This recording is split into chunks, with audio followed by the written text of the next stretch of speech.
This is why you're wrong about the Ableton Move. Freebeat.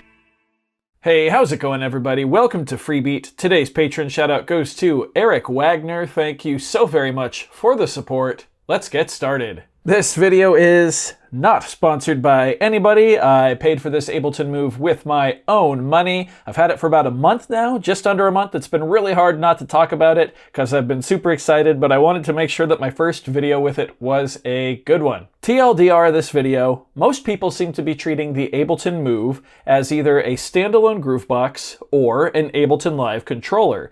And in my opinion, they are wrong because the Ableton Move is neither of those things.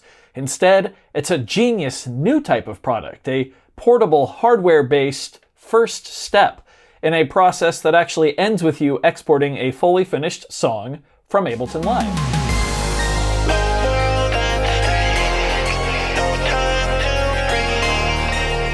If you ask any electronic musician what is objectively the most powerful, most versatile way to make music, they're probably going to answer a computer with a DAW, right? It's pretty hard to argue against that being fact. However, if you ask any DAW-less user, such as myself, how they prefer to make music, they're going to say they prefer hardware. You know, the tactility of buttons and pads and physical encoders and knobs. It's just more inspirational to us. The Ableton Move is the missing bridge, if you will, between these two mindsets. It's the glue that brings both of these worlds together. It's the inspiration of a DAW-less groovebox, except it's not a groovebox at all. Instead, it's, like I said, part one of the DAW process.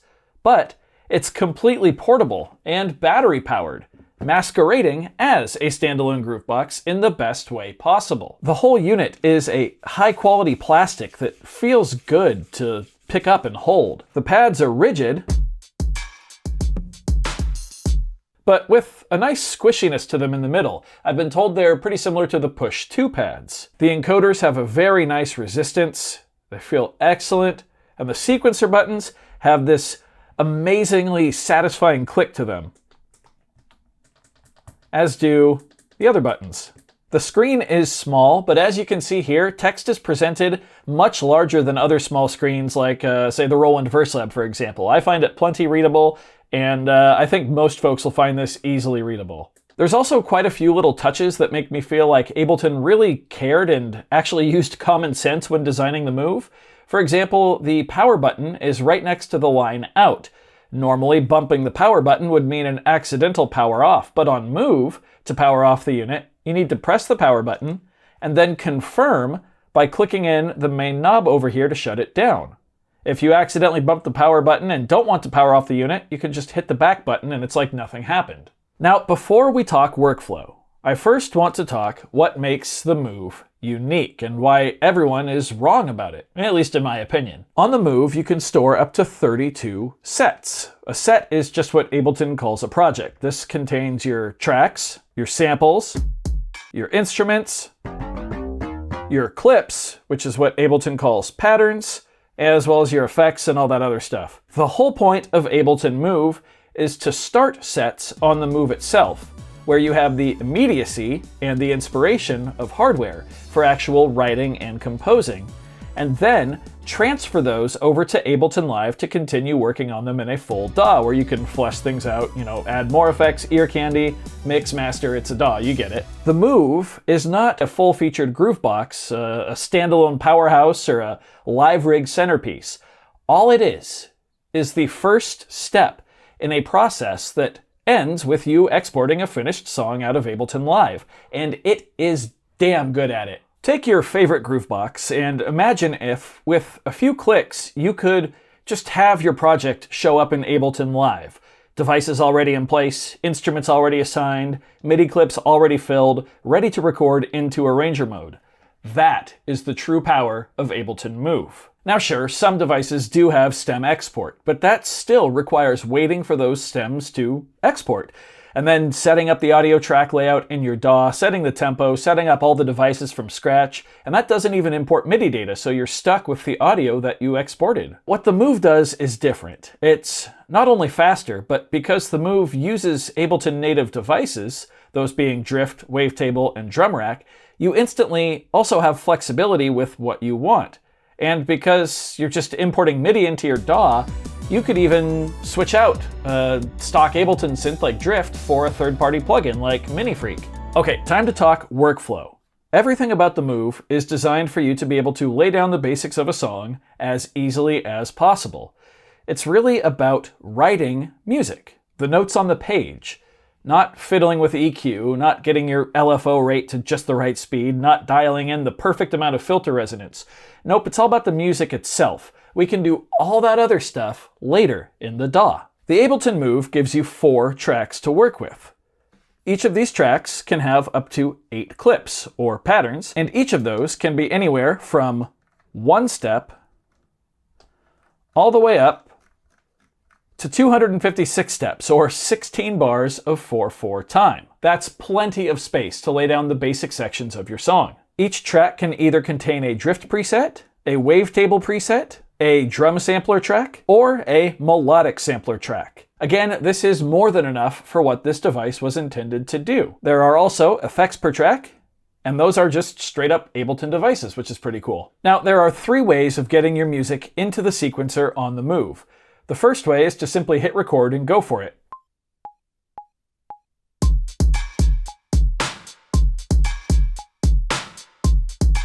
The second way is to use the step sequencer, these 16 buttons down here, which is very reminiscent of the OPZ, which is a big plus for me. You can even do per step parameter locks by holding down individual steps.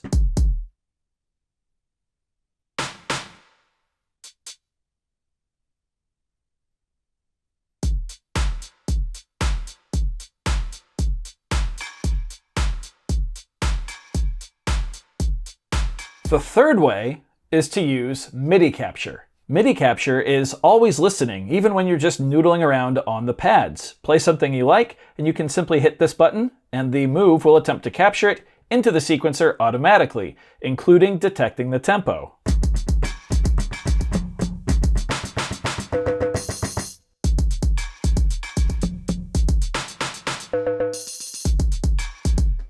Now, it got it right there, but it doesn't always nail it on the first try. However, with the flexibility and speed of the copy and paste, as well as loop and loop management system, you can usually dial it in pretty easily. Speaking of loop and measure management, this is the best I've ever used. I love the OPZ step sequencer, but I always wished that it had full resolution for patterns longer than 1 measure.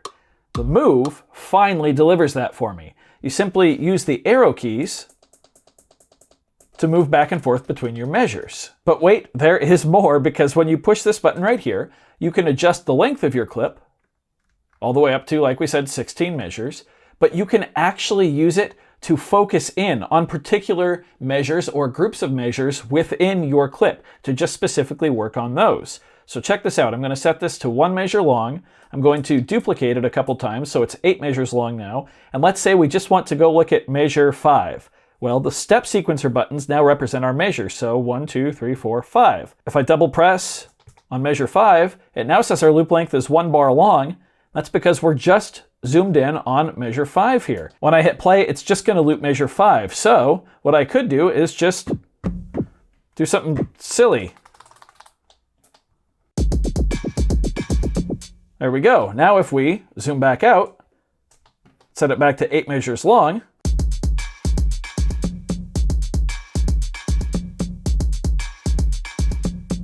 here it comes.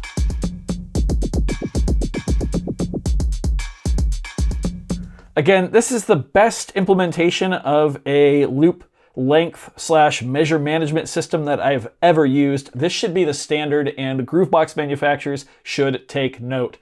This is how you should do it without having to have a giant screen. Seriously, just watch how fast I can put together the chorus of my original track, Ghost in the Galaxy. This is starting from scratch. All I did was go through and pick the presets on my tracks. We're going to use track 1, track 2, and track 4. There's no tempo set, nothing is set. Okay, here we go.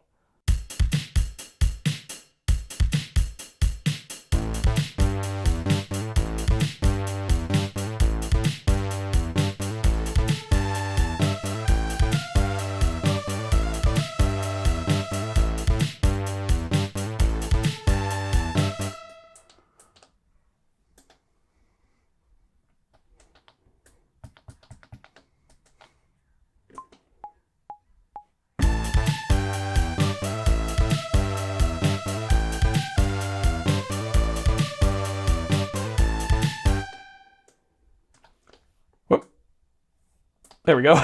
Just like that, we're done.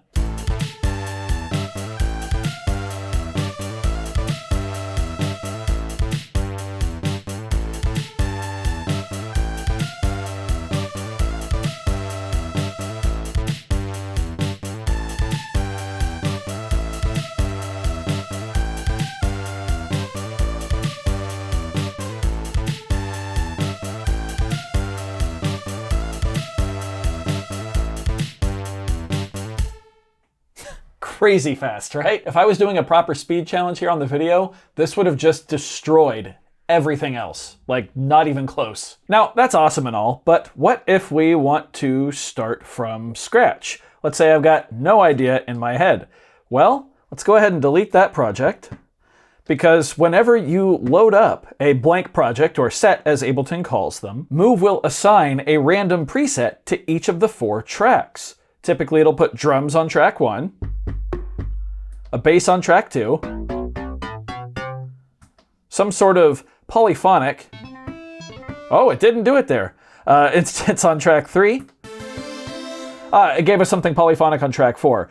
Tracks 3 and 4 are either like chords typically, or like a lead, and you can see it switched them around there. It doesn't do this every time, but most of the time it'll get pretty close to those 4 categories. And of course, you can switch these out very, very easily. And you can even set up templates, so you could load up the same thing every time if you wanted to do that. But having these random presets selected really works for me in terms of inspiration.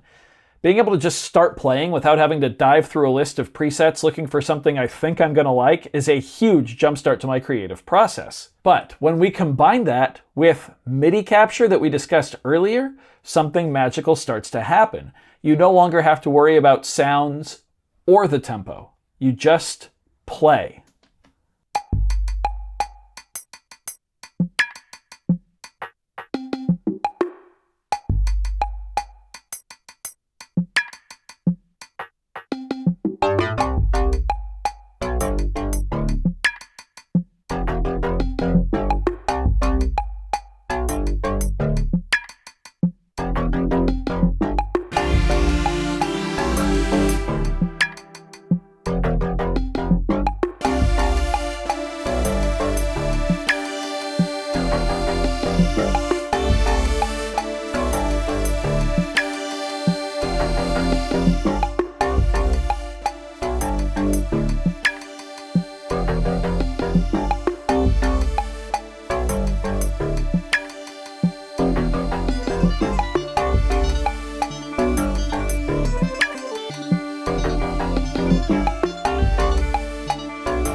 That was supposed to be the bass.